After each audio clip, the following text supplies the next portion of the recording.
Labdien, labdien visi tie, kas mani dzird, klausās, skatās un varbūt pat noklausīsies un noskatīsies līdz galam. Nu, ne līdz manam galam. Tātad šodien es ierakstu jums, cienījamie klausītāji, cienījamie skatītāji, latviešu valodā, jo lielākoties mani ieraksti ir veltīti Krievijas propagandistiem, Putina režīmam kā tādam un visiem pāriem, kas ir frontes otrā pusē aiz zilups, lai viņi saprast savas nākotnes perspektīvas vai esošo situāciju. Bet šodien es ierakstīšu un ierakstu latviešu valodā, jo vēlos jums pastāstīt par to, kā darbojas Krievijas spēcdienesti šodien uzsver vārdu, Latvijas teritorijā. Tātad, ņemot vērā to, kad esmu Abrenes Tautas Republikas valdības emigrācijā loceklis, teiksim, šīs valdības publiskā seja, dabīgi, kad tas ir automātiski, un ņemot vērā savu pieredzi militāru un vispār, jo tas ir skaidrs, ka par manu personu kā tādu ir nelieloties milzīga interese Krievijas spēcdienestiem. Tas ir skaidrs, tas ir pats par sevi saprotams, ja? Un dabīgi, kad es tikai gaidīju jau pasen, kad beidzot parādīsies kaut kas Latvijā, vai kāds izies uz kontaktu. Tas pats par sevi saprotams, vēl jau vairāk, kā es saku, pie manas pieredzes. Tātad mani nedraugi Krievijā jau daudzkārtīgi rakstīja, ka Graudiņš ir iefiltrējies, bijis Krievijas politiskajā vadībā un radījis par sevi zinām priekšstatu un uzticību guvis, un to viņš visu maita ir nodevis, jo viņš ir darbojies Rietumvalstu visdrīzāk centrālās izlūkošanas pārvaldes uzdevumā. Tādi teksti gājuši pa Krieviju vairāk kā vajag, tajā skaitā no tādiem odioziem, teiksim tā, ja, vēstures pētniekiem, kā Aleksandrs Djukovs, kuram sen jau ir liekta vispār iebraukšana un izbraukšana, da jebkur, no kurienes, kā mēdz teikt, kā arī profesionāls Krievu spiegs, Krievijas ārējās izlūkošanas bijušais dabīgi darbinieks Dmitrijs Jermalājevs, kas savā laikā tika Latvijā pasludināts persona non grata un iztriekts no šejienes ārā par darbību, kura nav savienojama ar diplomātu statusu. Citiem varam sakot, spiegošanu. Un tā tālāk un joprojām. Tātad, kāds ir Krievijas spēcdienestu uzdevums un mērķis? Tātad te ir jāatšķir šīs divas lietas. Tātad uzdevums ir iegūt par mani maksimālu informāciju, to, ko viņi nevar iegūt citādi, kā tikai aģentūras ceļā. Saprotiet? Tātad tas ir fizisks kontakts, fizisks vai vismaz verbāls kontakts ar kaut ko šeit Latvijā, ja? Tas ir pirmkārt. Otrkārt, mērķis ir dabīgi, ka mani diskreditēt, apmelot, nomelnot. Tas ir standarta variants, kas notiek bez jau kādām problēmām, ja? Tāpēc dabīgi, kad es iekšēji gaidīju, kad kas parādīsies, kurā brīdī šeit Latvijā. Tas, ka tur Krievijā nodarbojas ar manu personu, tas ir skaidrs, ja? Lūk, un tas notika.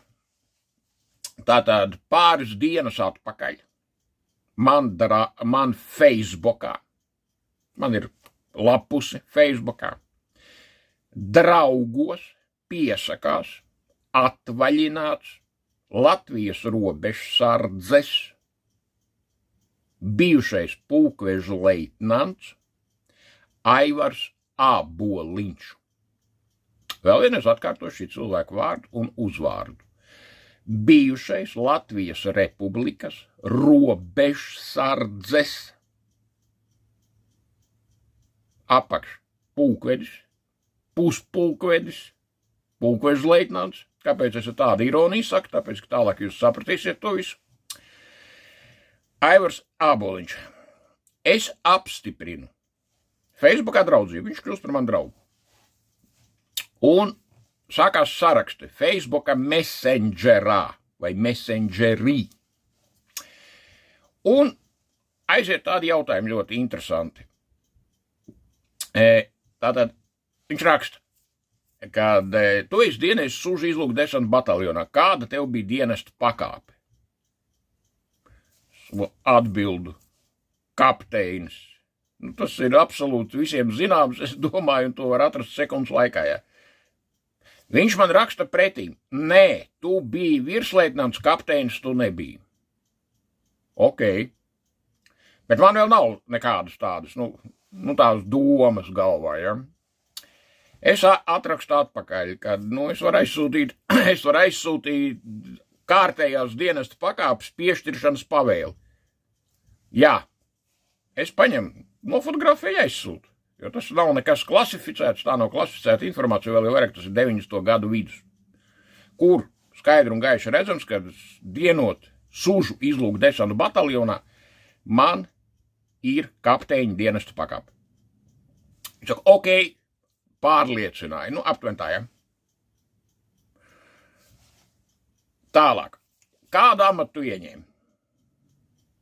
Visiem skaidri zināms, kad es Sūžu izlūku desanta bataljonā ieņēmu amatu finansu dienesta priekšnieks, kā arī daudzkārtīgi pildīja štāba priekšnieka pienākums. Tas, es domāju, atkal absolūti pilnīgi nav nekāds noslēpums. Viņš raksta, atsūta pavēli.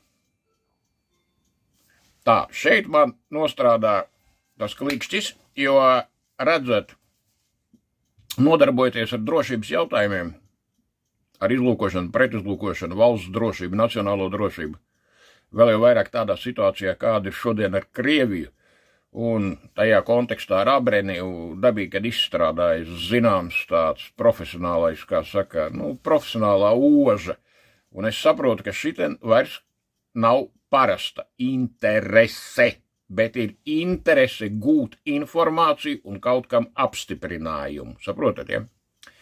Ok, mūsu saraksts turpinās. Viņš raksta, kurā gadā tu esi atvaļināts no armijas?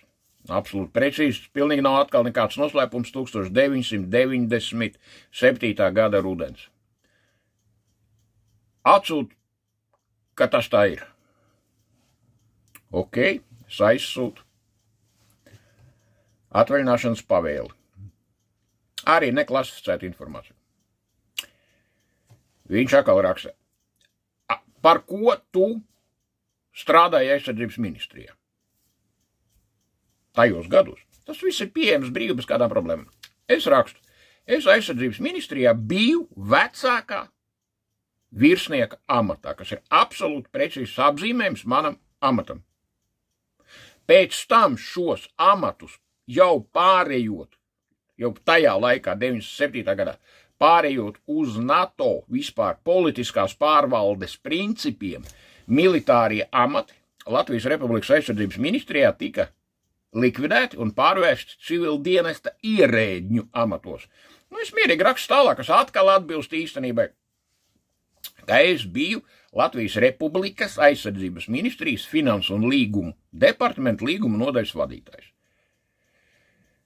Viņš raksta, nē, tu tur civildienestā neesi bijis, tu tur nebija, atsūta, ar ko to var apliecināt. Es paņemu parokos vienkārši preses arhīvā, ir mana intervijā avīzē Diena 97. gadā, 1997. gadā, kur skaidri un gaiši balts pa melnu ir uzrakstīts, kad informāciju sniedz, bet tas ir oficiāla informācija, oficiāla intervija, informāciju sniedz Latvijas Republikas aizsardzības ministrijas finansu un līgumu departamenta direktora vietnieks Einars Graudiņš. Es viņam rakstu, Aivar, sorry, atvaino, es biju ne nodaļas vadītājs, bet departamenta direktora vietnieks, bet man tas viss, arī cik gadi ir pagājuši, un principā man neko pa lielam neizsaka un nemaina šeit dzīvē. Un tātad tā loģika ir kāda, lai jūs saprastu, uz ko balstās šāda anketēšana. Tā saucās anketēšana faktiski. Es neteiktu, ka tā ir pratināšana, bet tā ir anketēšana no izlūkošanas viedokļa. Un viņa ir balstīta uz cilvēka psiholoģijas elementu, ka tas, kas ir skaidri zināms, tiek attiecīgi noliegts, pieprasot kaut kādu apstiprinājumu. Ko dara cilvēks? Tā ir viņa psiholoģiskā, ļoti vienkārša lieta, ja lielākai daļai, ja cilvēks nav tam profesionāli sagatavots, ja. Tātad dabīgi, ka viņš šo lietu visu skaidro, ko es arī tajā viņas uzsāktajā sarunā, bet tas notiek rakstiski, es piedalos, es pieņemu šīs spēles noteikumus un domāju, kas tagad būs tālāk, tā kas būs vispār visā šajā jokā, jo tas, kad pretīm ir cilvēks, kas pārstāv Krievijas spēcdienas, tas man ir jau skaidrs jau tajā brīdī, ja? Tātad, ok. Viņš man atkal raksta. A kur tu un par ko dienēji padomi armijā? Ot redzat, šeit jautājums jau ir tāds, kad šo informāciju var gūt tikai no manas virsnieka personīgās lietas, kura atrodas Latvijā, Latvijas aizsardzības ministrijā, no Latvijas aizsardzības spēku virsnieka Ēnāra Graudiņa personīgās lietas. Un es nezinu, vai tam ir šodien pieeja vai nav. Atklāt sakot, es vispār par šo jautājumu neesmu nekad domājis. Un viņš man raksta, atsūt savu virsnieka grāmatiņu. Es rakstu, ka man tādas nav. Viņš saka, redzi, tevi uzķēru un pieķēru. Un pēc tam mēs ar viņu sarakstē tomēr noskaidrojām, ka šīs virsnieka grāmatiņas, man tiešām tādas nav, nopietnas. Uzreiz pilnīgi atklāt pasakē, ka viņas ir tikušas ieviestas kaut kur 97. gada beigās, vai, es tiešām to nevaru pateikt, jo tad, kad es dienēju aizsardzības ministrijā un kad atvaļinājos no militārā dienesta, bet ne no darba aizsardzības ministrijā, tā ir atkal dažādas lietas, ja? Tātad es no militāras personas kļuvu par civil dienesta personu aizsardzības ministrijā. Sakarā ar to, kā es saku, kad jau tika pārbūvēta vispār aizsardzības ministrijas uzbūvē, kurā nevarēja būt militāra personas, jo tā bija nozares politiskā vadība, un šie cilvēki visi kļuva par civilu personām, tajā skaitā arī Ēnārs Graudiņš.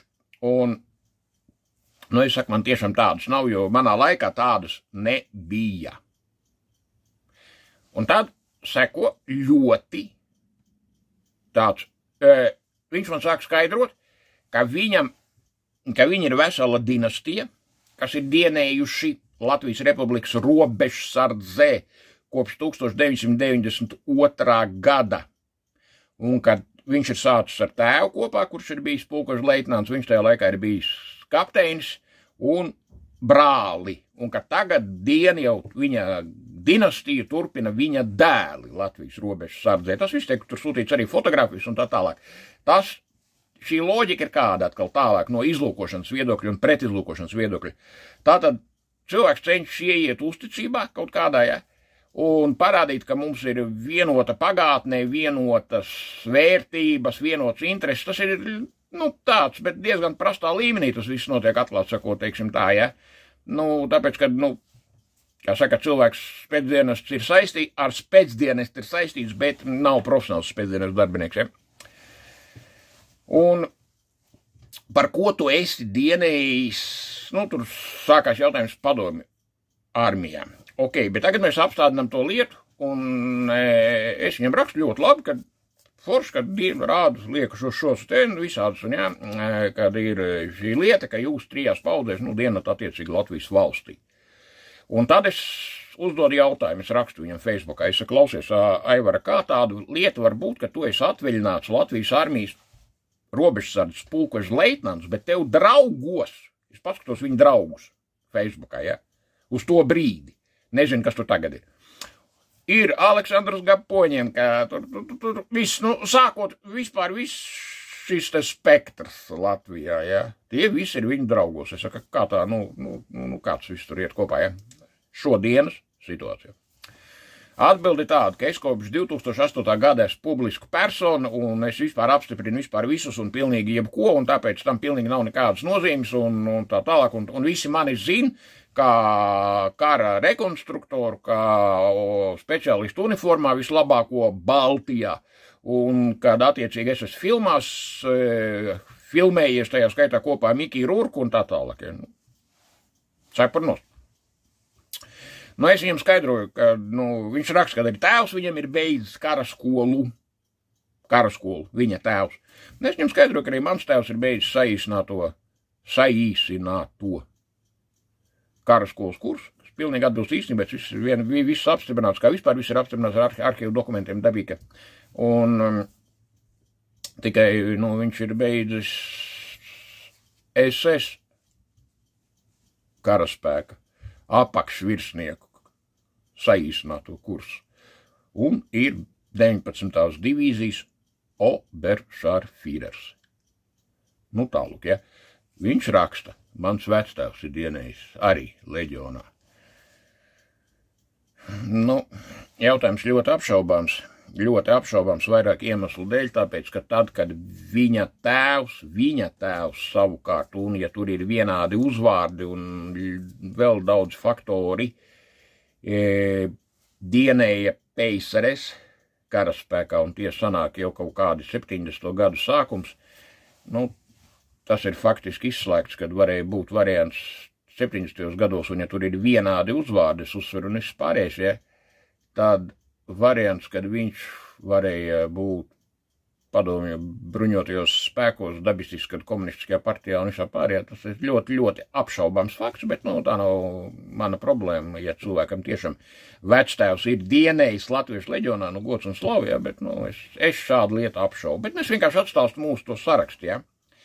Lūk, un tad es viņam uzdodu jautājumu, attiecīgi par Ukrainu, kā tas arī viss ir kontekstā, ka tev ir šādi draugi, un es paskatījos vēl pāris izteicienus, mēs līdz tam aiziesim, ja, kurus viņš citā vietā raksta, Es saku, kāds viss iet kopā ar to, status, kurš tev ir, jo tu esi atveļināts Latvijas armijas pulkveža leitnants, robežsardzes, ja.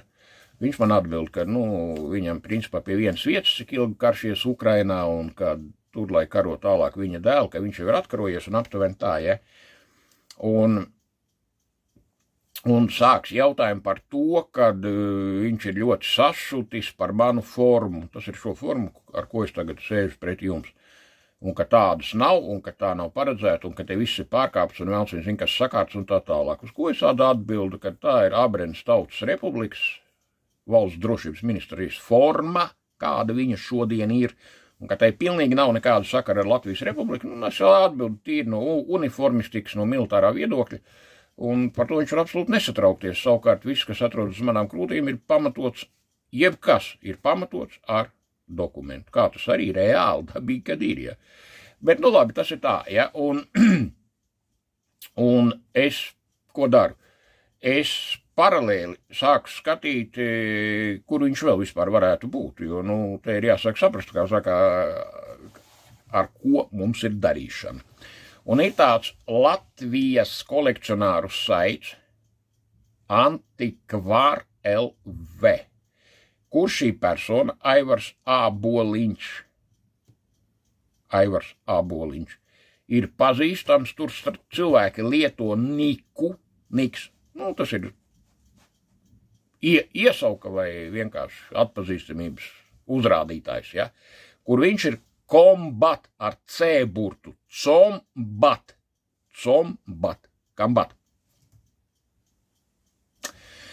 Un dabīgi, ka tur var dabūt arī viņa telefonu numuru, kurš ir 295355541, tas viss to tur var dabūt ārā, bez jau kādām problēmām. Un es sāku skatīties, ko viņš tur raksta. Un tur ir tāda sadaļa, kad pļāpāšana. Tur ir sadaļas attiecīgi šajā Antikvar LV, notiek dažādi vēstures priekšmetu tirzniecība, vieni pērk, otri pārdod pastkartes, grāmatas, nozīmītes un vēl viņi zina visu, ko vienu var pārdot, kas ir saistīts ar antikvariātu un vēsturi. Tur es skatos, ka tie viņa teksti jau tādi ļoti, ļoti dīvaini paliek. Attiecībā par to, es pat teiktu tā, kādai vajadzētu būt atveļināta robežsardzes pulkveža leitnanta lojalitātei attiecībā pret Latvijas Republiku. Es tur esmu nofotografējis ekrānu ar vairākiem šiem variantiem. Viņš arī dzeju raksta izrādās, vienu dzejolis šeit pie šī YouTube ieraksta pielikšu klāt. Savukārt visas fotogrāfijas, kuras šis cilvēks man sūtīja, es ievietošu kopā ar šo ierakstu savā Facebookā, kur viss tas brīvi būs pieejams un secinājums jūs katrs varēsiet izdarīt savus. Un tagad mēs ejam pie galvenā visā šajā lietā. Tātad es piedalos tālāk šajā spēlē, un viņš man uzdod jautājumu, par ko un kur tu esi dienējis PSRS bruņotajos spēkos. Un,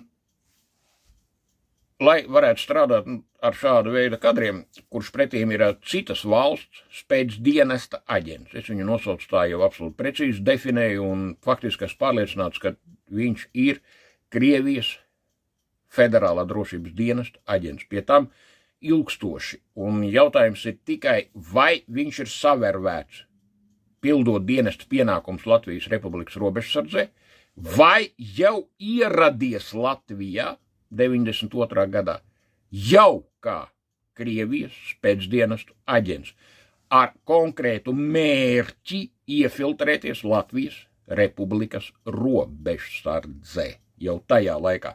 Bet tas nav mans jautājums, tas ir citu dienestu jautājums Latvijā, mums tā dienesta ir, un es domāju, ka viņi arī ar šo jautājumu tālāk nodarbosies. Tā vismaz vajadzētu būt, ja. Lūk, un es viņam uzrakstu, kad es to, ko darīju padomju armijā, tas viss ir slepens, jo tas ir saistīts, diemžēl, ar visādām lietām, kas ir tajā skaitā izlūkošana un viss pārējais. Un gaidu, kāda būs viņa reakcija. Un reakcija ir ļoti vienkārša. Es neteiktu, ka es būtu izbrīnīts, bet viņa atbilde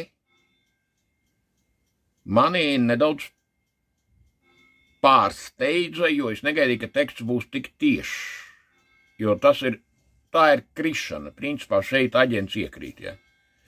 Tad viņš uzraksta, kad man ir draugs Maskavā, kuram sieva strādā Padoļskas militārajā arhīvā, un es palūkšu, piezvanīšu tūlīt, lai viņa uzmet aci tavai virsnieka lietai, padomju armijas virsnieka lietai. Tātad es, cienījamie klausītāji, skatītāji, paskaidroju, ka man tāpat kā jebkuram padomju armijas virsniekam, padomju armijā bija virsnieka personīgā lieta. Šīs personīgās lietas glabājas Padoļskā. Tā ir piepilsēta Maskavā, kur atrodas lielākais, vēl kopš PSRS laikiem, militārais arhīvs. Tātad, lai šajā militārā arhīvā šodien, es uzsveru vārdu šodien, kad ir Putina režīms, kad ir Krievijas agresija Ukrainā, ir Ukrainas karš. Tā mierīgi varētu tur pirmkārt strādāt, ja? Es domāju, ka tur vajadzīgi pielaidi federālā drošības dienesta. Otrkārt, lai tur mestu kaut kādas acis un tā tālāk, tas arī viss nav tik vienkārši, lai arī kāds hauss Krievijā nebūtu, vai bardaks, kā tur saka, ja. Tāpēc es esmu absolūti pārliecināts, kad, ja šodien, es uzsveru vārdu, šodien Latvijas robežsardzes atvaļināts pulkveža leitnants Aivars Āboliņš var mierīgi kaut kam piezvanīt Maskavā, kura it kā sieva mierīgi, bez jebkādām problēmām, Padoļskas militārā arhīvā var paskatīt manu lietu, tad tas nozīmē, ka, ir skaidrs, ja, bet, labi, es to tā uztveru, ka varbūt tā ir vienkārši lielīšanās. Arī iespējams. Vai vienkārši manis paņemšana, kā saka, uz dullo tautā saukt. Varam saukt tā. Tās ir visas metodas, kuras tiek pielietotas, teiksim, anketēšanas procesā, lai gūtu informāciju no informācijas avota. Priekš viņa, kā Krievijas spēcdienestu aģenta, informācijas avots šajā gadījumā esmu es, kuru izstrādā, viņš mani izstrādā, veids izstrādi, saprotiet, informācijas iegūšanai. Bet, paiet pusotra diena, un viņš man atsūta WhatsAppā manu fotogrāfiju no manas virsnieka personīgās lietas, padomju laika, kura tiešām ir Padoļskas arhīvā. Tātad, tas liecina par diviem variantiem. Pirmkārt, ka viņam ir tiešām kaut kāds cilvēks Maskavā, kuram tiešām sieva strādā Padoļskā, tātad tas viss ir viennozīmīgi ar FSB pielaidē un tā tālāk, un kur tiešām var šādu variantu veikt, vēl jau vairāk kaut ko fotografēt vai pārfotografēt. Otrs variants, kad nav nekādas paziņas Maskavā, nav nekā, bet ir vienkārši mana personīgā lieta jau atrodas Lubjankā, pie mūsu kolēģiem, partneriem un draugiem no Federālā drošības dienesta, un vienkārši tur ir zvans patiešo, un tie turpat patiešo atsūta jau visu, ko vajag, ja? Nu, ja ir šis variants, nu tad Aivars Aboliņš visdrīzāk var atkārtot vēl viena robežsardzes virsnieka likteni, kuru sauc par Jāni Ādamsonu. Par nožēlu vai diemžēl. Jo tāda saikne šeit ar Krievijas spēcdienestiem ir absolūti skaidra un pierādāma. Jo šī viņa atsūtītā fotografija ar viņa komentāru WhatsAppā man ir saglabāta. No viņa telefona numura 295 355 41. Vēl vienreiz telefona numurs 295 355 41. Komunikators WhatsApp. Tātad, bet pa vidu tam, kam es tagad izklāstu un stāstu, ir variants tāds, ka viņš vēl saitā antikvār ieliek iekšā par mani informāciju, ka man ir nepareizi nesāta forma un tur vēl un tā tālāk, un tad tipa pa maniem politiskiem uzskatiem, kuri ir bijuši vien, tagad ir citi un viss pārējais, un nu, tādā veidā, ja.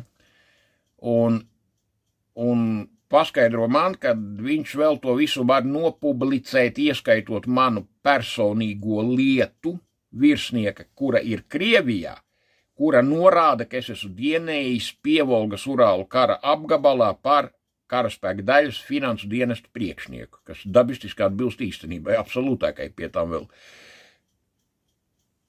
Un man ir bijusi leitnanta un pēc tam vēlāk vecākā leitnanta pakāpe, latviski virsleitnanta. Nu, pilnīgi loģiski, ka Latvijas armijā uzsāku dienestu 1993. gadā, 1. februārī, kā virsleitnants. Nu, tas ir absolūti zināms fakts, nav nekāda noslēpumiem.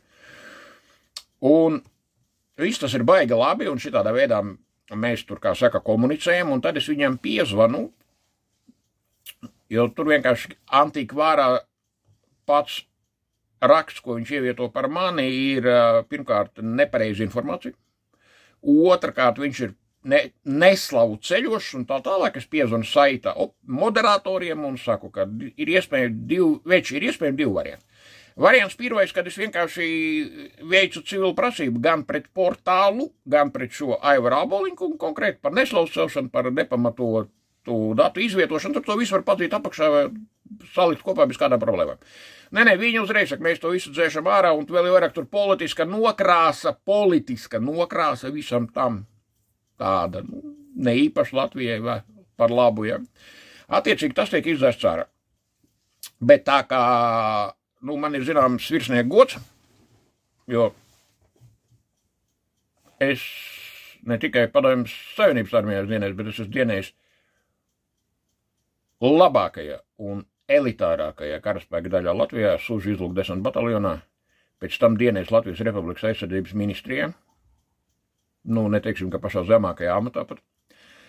Un es viņam piezvanu šim Aivaram Aboliņam uz šo telefonu numuru. Saku, labdien, vai es varētu runāt ar Aboliņu kungu? Viņš saka, jā. es pārēju uz krievu valodu. Es saku, я буду говорить по-русски на том языке, который тебе ближе. Tāpēc, ka tāds arī reāli ir. To jūs atkal pārliecināsieties, jo es te vienu dzējoli ielikšu klāt pie komentāros pie šī te jau tu bija ieraksti, ja. Viņš arī nofotografēts dabīgi, kad viņu var dzēst ārā, var nedzēst ārā, tas viss ir nofotografēts, un tas ir bijis ievietots atkal šajā pašā saitā antikvar.lv. Un es jums saku, klausies, ja такими подполковниками, как ты, жопу вытираю 3 раза в день. Ты про меня все поместил? Сейчас я расскажу, кто есть и как на самом деле. Viņš man atraksta atpakaļ. Nē, viņš man nosauc pa pipeli. jā, viņš man nosauc pa pipeli un nomet truvu. Un pēc tam atraksta atpakaļ, ka viņš ir sarunu ierakstījis, draudus viņš ir ierakstījis un tā tālāk, ja tur viss labi humors. Nē, tas nav humors, bet priekš manis tas ir humors, bet reāli tas tā ir. Un tagad ir vēl viena ļoti svarīga nianse jau kontekstā atkal ar Krievijas federālo drošības dienestu. Un viņš man atgādina sarakstē, ka mēs esam tikušies kādreiz ar viņu, jo viņš ir man atvedis medaļu. Un es sāku visu to griezt to kompjuteru galvā un tiešām atceros sekojošu situāciju, ka 2019. Gadā es, parasta diena, ikdienas diena, es atrodos Traumatoloģijas institūtā Duntas ielā, kur esmu konsultācijā pie doktora Gibnera kunga, kurš operēja man mugurkaulu savā laikā, un tā kā tur zināmas problēmas, es vienkārši ar viņu biju pie viņas konsultāciju, un es eju ārā no Traumatoloģijas institūta, zvans uz mobilo telefonu. Uz manu mobilo telefonu no kaut kāda numura. Ja? Un es paceļu un tur labdienu, vai Eners ir tī? Es saku, da. Ar kādiem ir uzgavāju. Aptuveni kaut kas tāds, bet es viņu ļoti tā, miglēni to visu atceros īstenībā, jo arī laiks ir pagājis un man tādu zvani bijis miljoniem mūžā. Ja? Un tur tāds jautājums tāds, kur tagad es saku, es esmu, vispār, bez kādā sakrībā jautājums. Ja? Viņš saka, šeit jūs sabiedriska organizācija ir apbalvojis ar medaļu un es jums viņu varu atvest. Es esmu pie Traumatoloģijas institūta. Un tad piebrauca džips, cik es atceros no džipa, izkāpa ārā tāds maza auguma vīrelis,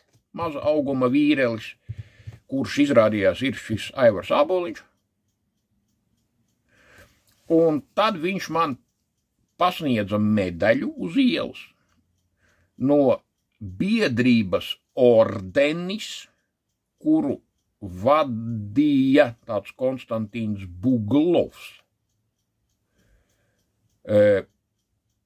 75. gada diena, kopš Rīga atbrīvota no vācu fašistiskajiem iebrucējiem. Ir šīs medaļas nosaukums. Un viņš paskaidroja, ka viņi tās attiecīgi dala, nedala, bet apbalvo un dala, ja? Cilvēkiem, kas nodarbojas ar militāro vēsturi, rekonstrukciju un tur, vēl velns viņš zina ar ko, ja. Es saku, liels paldies par izrādīto godu, cieņu un tā tālāk un viss, uz redzēšanos, ja. Tātad šāda tikšanās tiešām mums ir bijusi vienreiz mūžā kaut kādas 5 minūtes ar šo Aivaru Āboliņu kungu. Bet tagad paskatot to visu sīkāk, un paskatot arī šo biedrību ordenis, Konstantīnu Buglova kungu, kurš ir jau aizsaulē, un viņa politiskos uzskatus, bet tos visus var atrast kaut vai tādā portālā Imho klubs, kurš atkal pieder jau par pretvalstiskām darbībām notiesātajam Jurijam Aleksejevam, pretvalstiskās darbības ir pret Latviju vērstas darbības dabīgi, kad, ja. Un visu šo kontekstu kopumā un šī Aivara Āboliņa politiskos uzskatus un izteikumus, tajā skaitā publiski un elektroniski, gan saistībā ar Ukrainas karu, gan Krievu valodu Latvijā un vispār, un tas viss tiek izteikts nevis kaut kur, tur kaut kur, ja? Bet tas viss tiek izteikts šodien, saprotiet, šodien. Tātad man ir absolūti skaidrs, ka arī šī pati darbība ar manu personīgo lietu, pieejamību tam visam, man ir absolūti skaidrs, kad Aivars Āboliņš ir Krievijas visdrīzāk federālā drošības dienesta aģents, darbojušs aģents, status aktīvni. Tā tas reāli, kad aizpildās visus, ja? Status aktīvni. Nu, ko es varu teikt, kad, ja šādi cilvēki 10 gadu ir bijuši diezgan augstos, es uzsveru vārdu, amatos, Latvijas robežsardzē, ja šajā pašā robežsardzē ir dienējis arī šī Aivara Āboliņa tēvs, brālis, un cik es saprotu, šodien dienestu turpina viņa dēli, tad, un tur visiem ir šāda lojalitāte vai sadarbība ar Krievijas spēcdienestiem. Bet es to nevaru apgalvot, bet es varu izteikt kā pieņēmumu. Tā tas viss ir ļoti skumīgi. Ļoti skumīgi, jo tas ir tieši atklāts Latvijas nacionālās drošības risks un apdraudējums. Jo, kā jūs paši saprotat, ka tieši robeža un robežsardze ir pirmā līnija, kurai ir jāizstāv Latvijas valsts un absolūti precīzi ne pret kaut ko mistisku, bet pret Krievijas hibrīd kara, varbūt kādreiz tieša iebrukuma gadījumā. Un, ja tur šādi cilvēki kuri ir pavisam kaut kur citur vēl, vai arī kaut kur citur vēl bet tikai robežas otrajā pusē, tad ir jautājums tāds, vai šeit kaut ko nav palaiduši garām Latvijas spēcdienesti. Tas ir mans jautājums. Tāda lūk ir situācija. Un tā darbojas Krievijas spēcdienestu Latvijā šodien, lai jūs vienkārši to visu zinātu. Visu gaišu. Tātad šis ieraksts būs ievietots arī manā Facebookā, kur būs klāt pielikta vēl kaudzi fotografijas, kuras radās mūsu saraksts gaitā ar Aivaru Āboliņu kungu, kā arī fotografijas no ekrāniem. Man, diemžēl, kompjuters nedod screenshota funkciju, tur kaut kas man ir sačakrēts programmatūrā. Ja? Varbūt jau tur arī jau ir ieliduši iekšā Krievi, varētu būt. Ja? Bet es esmu nofotografējis no ekrāna šo to es arī tur vēl visu pielikšu klāt, un jums, cienītie klausītāji, skatītāji, kā arī varbūt Latvijas drošības iestāžu darbinieki, varētu būt interesi gan par šo ierakstu, gan konkrēti par cilvēku Aivaru Āboliņu, viņa dienesta gaitām, un ne tikai dienesta gaitām, bet arī šodienas darbību Latvijas Republikā. Jo tas, ar ko viņš nodarbojās, ir militārā rekonstrukcija, tātad dažādas formas un tā tālāk un tā tālāk. Tur ir kaudze ar salūtu it kā ieročiem. Tas ir reālie ieroči, kas ir pārvērsti, ar kuriem nevar lietot kaujas munīciju. Jautājums, vai tas viss tas tā ir? Tāds jautājums var arī rasties neviļus un netieši, ja? Varbūt pavisam tas viss ir savādāk. Tātad vēl tas viss ir saistīts, piemēram, ar viņa draugu Konstantīnu Buglovu savā laikā. Tie atkal nodarbojās ar apbedījumiem, tātad ar kritušo karavīru atlieku pārapbedīšanu. Kas pats par sevi ļoti svēta lieta, neskatoties uz to, lai arī kādā armijā, kurš nebūtu dienējis, bet, tie, kuri ir kritušais vairs nav ienaidnieks, tas ir jāaizmirst. Bet šeit jautājums ir pavisam atkal citā kontekstā, cik šīta lieta, kas ir šī atlieku meklēšana, pārapbedīšana, ir saistīta ar saucamo melno arheoloģiju, un it īpaši ar melno arheoloģiju atkal ieroču un sprākstvielu jautājumos. Tāpēc es domāju, ka te rodās tāds vesels tāds, vesels jautājumu mezgls, jo šī Aivara Āboliņa darbība ļoti jau pārklājas manā redzējumā ar ļoti daudzām tādām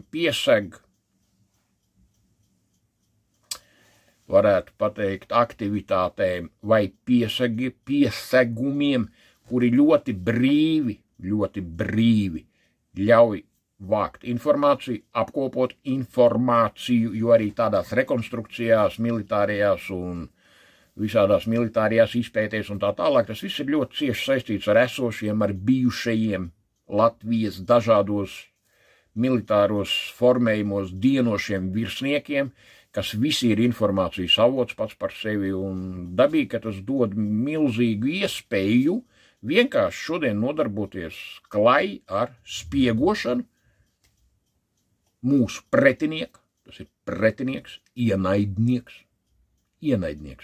Krievijas Federācijas spēcdienestu interesēs. Tagad es tiešām saku visu labu, visu gaišu un uz redzēšanos.